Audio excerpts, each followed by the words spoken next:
துரோகத்தினுடைய உருவம் தான் இளையராஜா. மோசடிக்காரன் இளையராஜா. இளையராஜா ஒரு மனிதனே அல்ல. அண்ணன் தம்பிக்குள்ளேயே உறவு இல்லாம அண்ணனும் தம்பியே பேசியே பல வருஷம் ஆச்சு. யார் ரெண்டு பேரும்? இளையராஜா பேசிய பல வருடங்களுக்கு கடந்து போச்சு. வீடியோல பேசும்பொழுது தம்பி உடையான் படைக்கு அஞ்சானுங்கிற மாதிரி ஒரே தம்பி தான் இருக்கிறேன் அப்படின்னு சொல்லி பயங்கரமா பேசுறாரு. இளையராஜாவை குத்த சொல்லணும் அப்படிங்கிறதுக்காகவே பேட்டிகளை வச்சுக்கிட்டு அப்புறம் வெற்றி குறை சொல்றதுங்கிறது என்ன? நான் தம்பியா இருக்கேன், ஒரே ஒரு தம்பி தான் இருக்கேன், ஒரே ஒரு தம்பி தான் இருக்கேன், எனக்கு என்ன ஆகும்னு தெரியாது. அதனால ஒரே ஒரு தம்பி தான் இருக்கேன், இனிமே வாயை திறந்தீங்கன்னா விளைவுகள் மோசமா இருக்கும் அப்படின்ற மாதிரி. நீ சசிகலாட்ட உன்னுடைய விளைவுகள் ஒன்றும் எடுபடலையே. அவன் சொத்தை கொடுத்துட்டு தெருவில் அழுது பிஜேபியில் போய் சேர்ந்ததெல்லாம் தெரியுமே. உன்னுடைய பண்ணை வீடு ஜெயலலிதா சசிகலாவால் அடித்து எழுதி வாங்கப்பட்ட போது என் தம்பி அண்ணன் எங்கே போனாரு? வைரமுத்துக்கு அந்த பொன்மாலை பொழுது பாடல் கொடுக்கல அப்படின்னா இன்னைக்கு அவர் அடையாளமே இல்லாமல் போயிருப்பாருன்ற மாதிரி பேசுறாரு. நீ அதுக்காகவே எங்களுடைய புகைப்படத்தை நீ பின்னாடி வச்சு வழிபடணுன்ற மாதிரிலாம் பேசுறாரு. சரி, அன்னக்கிளி படத்துல பஞ்சு அருணாசலம் உனக்கு வாய்ப்பு கொடுக்கலனா நீ பீச்சில் தான் நம்ம சுண்டலுக்கு பாடிட்டு இருப்ப.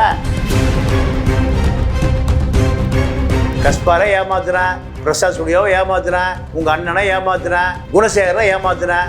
ஏமாற்றி ஏமாற்றி கடைசி எங்க நிக்கிற? பிஜேபி பாதுகாப்புல நிக்கிற. பிஜேபியில உன்ன என்ன பார்ப்பன சங்கர படத்தை சேர்த்துக்கோனா? அயோத்தி கோயில சேர்த்துக்கோனா? லட்சமா கொடுத்தியா இல்லையா? ஸ்ரீரங்கம் கும்பாபிஷேகம் கோயில் கட்டுறதுக்கு கும்பாபிஷேகம் நடக்கிற பொழுது நீ தலித் உள்ளே வராதுன்னா புடிஞ்சு போச்சா? நீயே பண்ணைபுர தலித்து, நீ தலித்தாயா? உனக்கு அடையாளம் அதுதானே. பிரசாத் ஸ்டுடியோவில் இவருக்கு ஒரு அறை வாடகைக்கு கொடுக்கப்பட்டது. 25 வருஷமா வாடகை ஏற்றாம விட்டாங்க. யாரு? பிரசாத் ஸ்டுடியோ. 25 வருஷம் கழிச்சு அந்த இடம் எனக்கு சொந்தம் இல்லை. பிரசாத் ஸ்டுடியோ நீதிமன்றத்துக்கு போய் அவருடைய தபாலா கிபாலா அவருடைய இசை வாத்தியங்களை எங்கே வீசி எறிஞ்சான்? சாக்கடையில் வீசி எறிஞ்சான். உன்னை சாக்கடையில் வீசி எறிஞ்சு சமாது. நீ வாடகை கொடுக்கணும், இல்லைன்னா காலி பண்ணணும், ரெண்டு தான் பண்ணணும். நீ குடியிருந்தா உனக்கு சொந்தமாயிருமா? அடிப்படை அறிவு கூட இல்லாத ஒரு மோசடிக்கார பண்ற வேலை.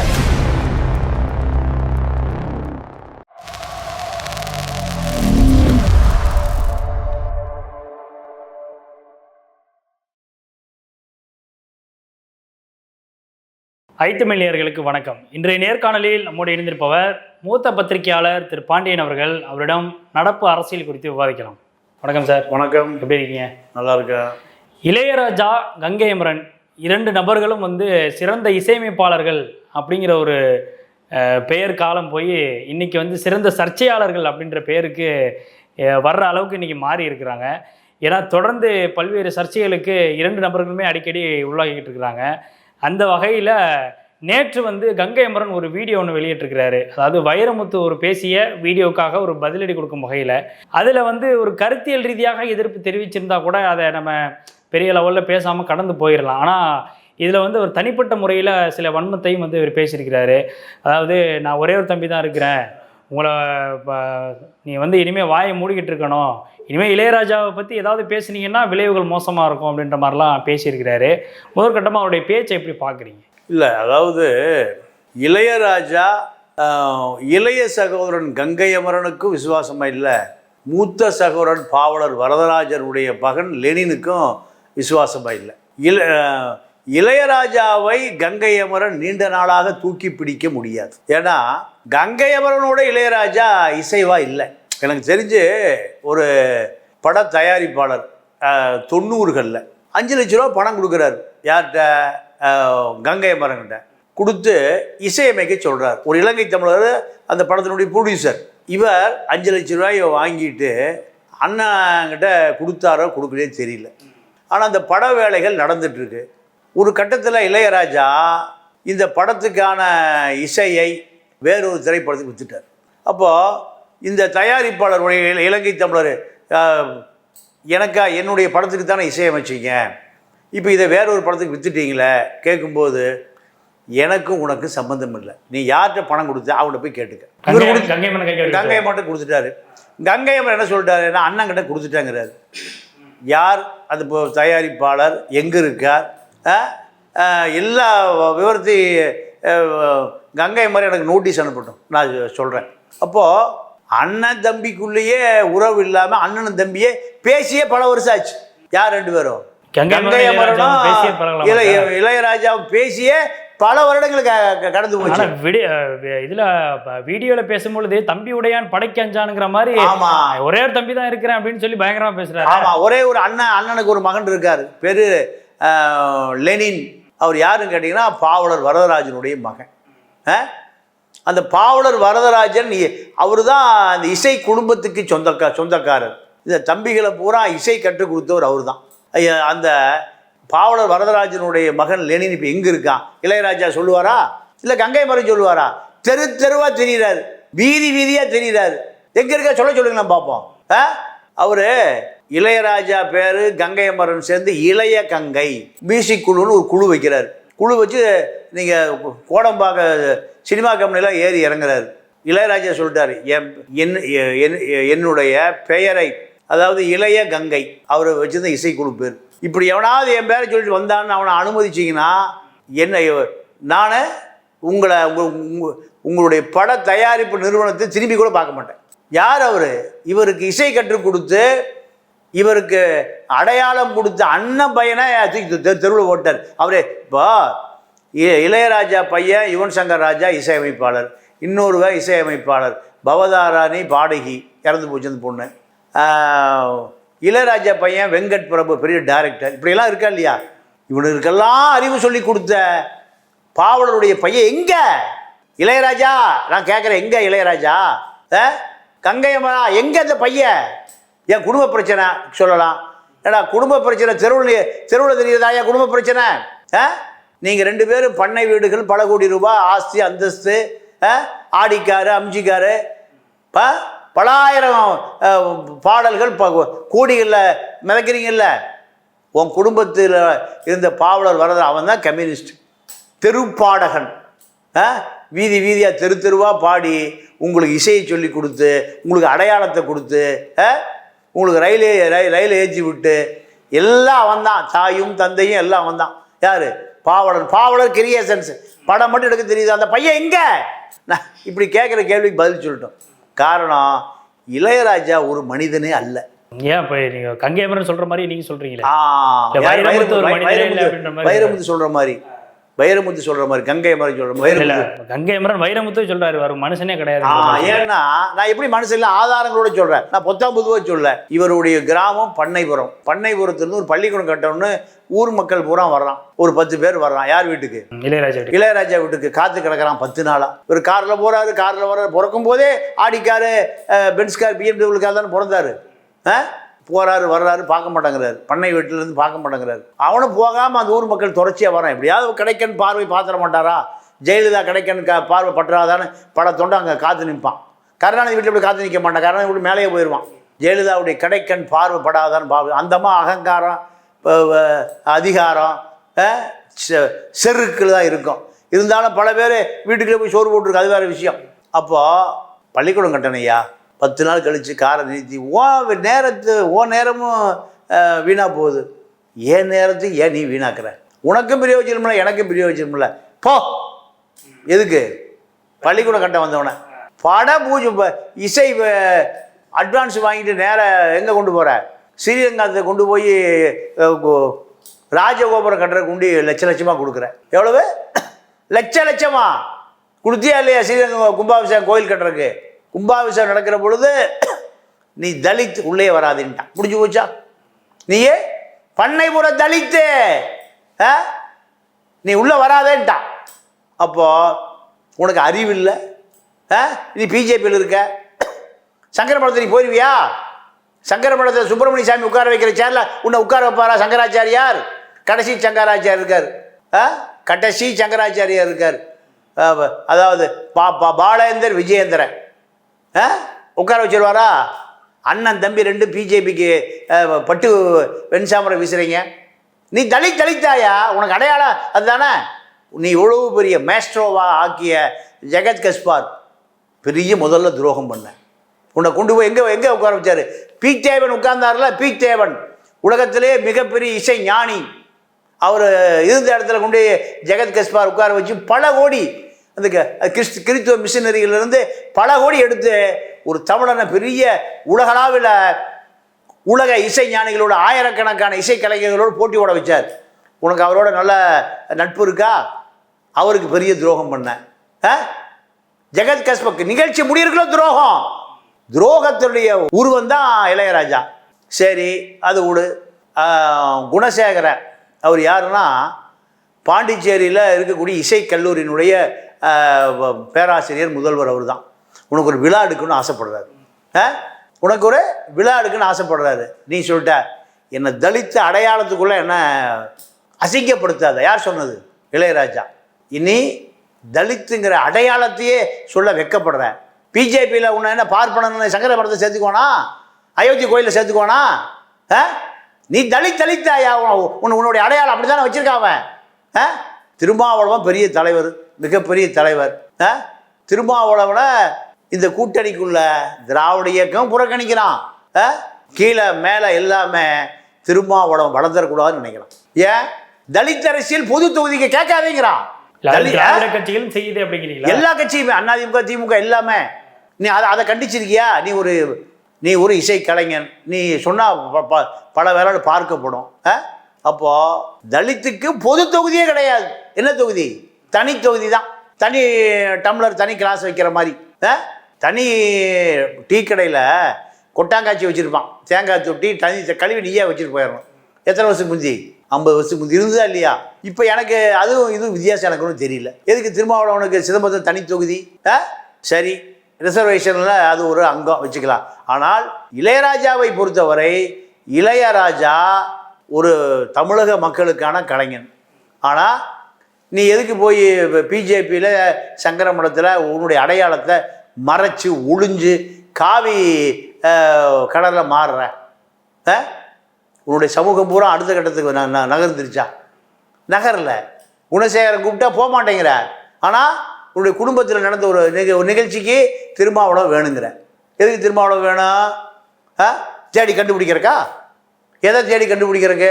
அது அவர் கதையிலே விட்டுறேன். இப்படி இளையராஜாவை பொறுத்தவரை இசை அமைச்சாச்சு, இசைக்கு காசு வாங்கிட்டேன். யார்? இப்போது கூலி படத்தில் ஒரு டீசர், அந்த இசை அமைச்சு காசு வாங்கினியா வாங்கலையா? அதுக்கு முன்னாடியே அந்த பழைய படத்தில் பணம் பெற்று தான் இசையமைச்சிருக்கு.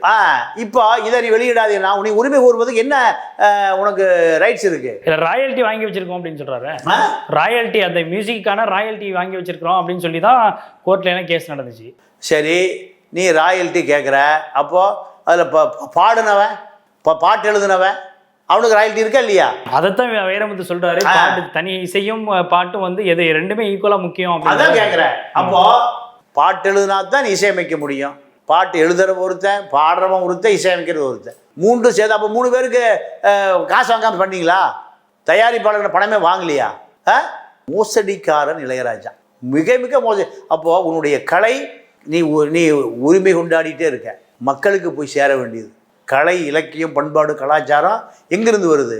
மக்கள்கிட்ட போய் சேர வேண்டியது. மக்களிடம் இருந்து திருப்பி மக்கள்கிட்டே கொடுப்பது தான் கலை, இலக்கிய, பண்பாடு. ஆனால் நீயே பணம் பண்ணுவது தான் நோக்கம், காசு பண்ணுவது தான் நோக்கம். அப்போ நீ ஒரு சரியான மனிதனான மக்களுடைய பார்வைக்கு விட்டார். இப்போ கங்கையமரன் பேசும்பொழுது சொல்கிறாரு, வைரமுத்துக்கு அந்த பொன்மாலை பொழுது பாடல் கொடுக்கல அப்படின்னா வந்து இன்றைக்கி அவர் அடையாளமே இல்லாமல் போயிருப்பாருன்ற மாதிரி பேசுகிறாரு.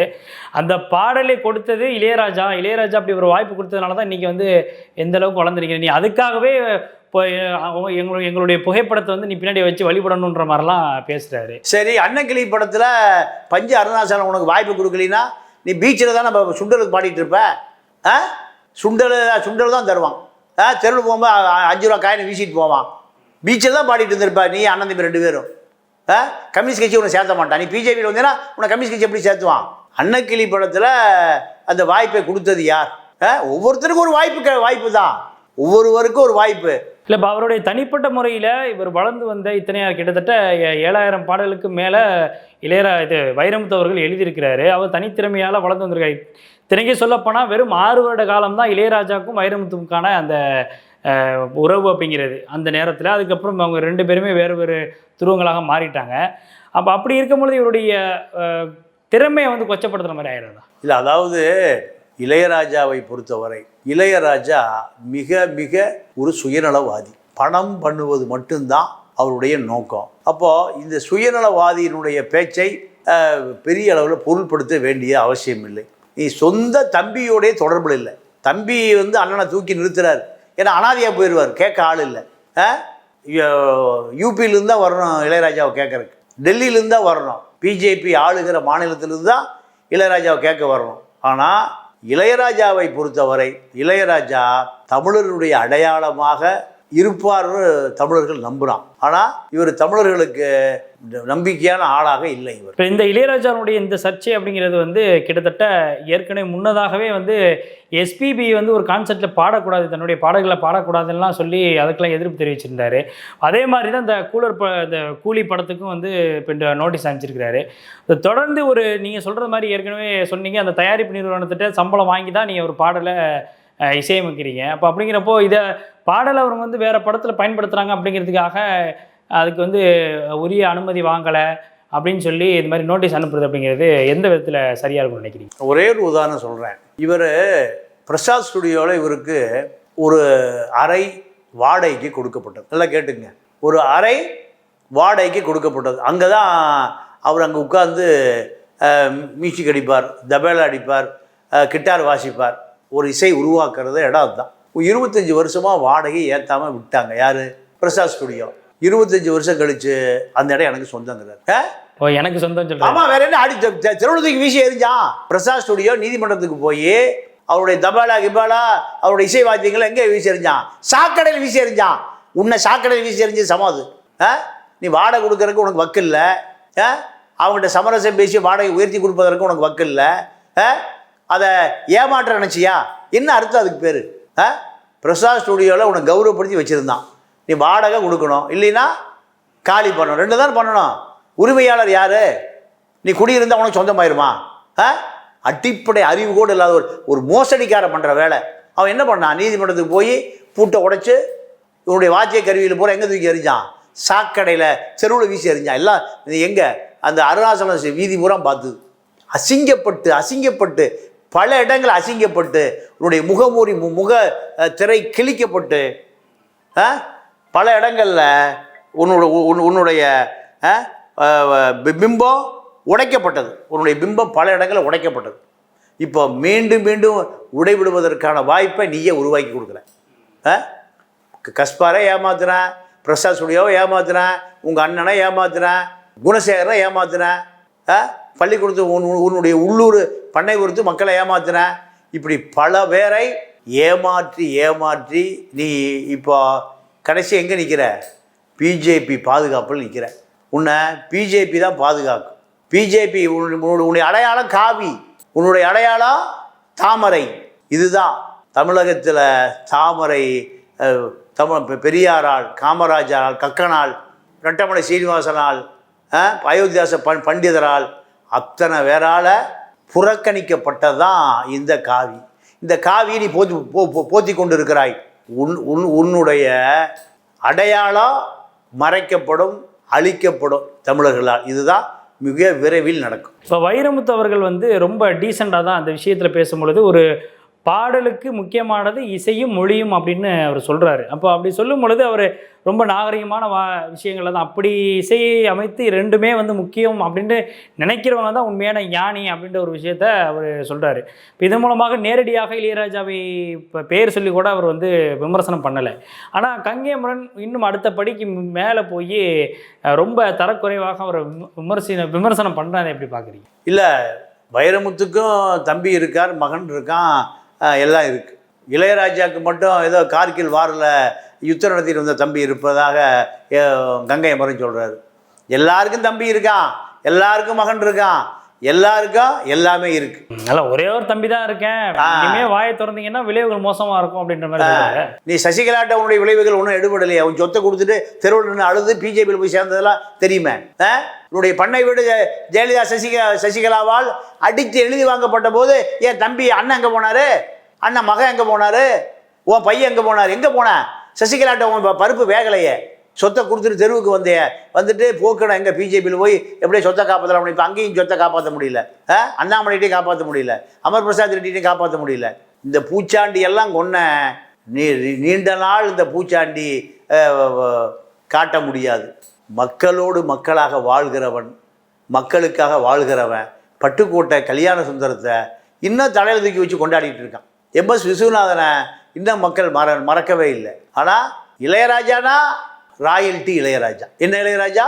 எவனோ பாடி எவனோ காசு வாங்கி எப்போ விற்றதெல்லாம் எனக்கு நீ பணம் வரணும், இதுதான் இளையராஜா. இளையராஜா தமிழ்நாட்டினுடைய தமிழ் இளைஞர்களுடைய சாபக்கேடா மாதிரி இப்போ கடுமையான விமர்சனம் ஓடிட்டு இருக்கு. இப்போ பாடல் வரிகள் அப்படிங்கிறது ரொம்ப முக்கியத்துவமான ஒரு விஷயமா பார்க்கப்படுது. ஏன்னா அதுவும் வைரமுத்துவின் பாடல்கள், பல பாடல்கள் மிகப்பெரிய அளவில் பிரம்மாண்டமான வெற்றிகள் எல்லாம் பெற்றிருக்கு. ஏஆர் ரஹ்மான் கூட அவர் நிறையா படங்களில் வந்து பாடல் வரிகள் எழுதியிருக்கிறாரு. அதாவது பாடல் வரிகளுடைய முக்கியத்துவத்தினாலேயே மக்கள் ரசிக்கக்கூடிய ஒரு நிகழ்வுகள்லாம் நம்ம பல பாடல்களில் பார்க்க முடிகிறது.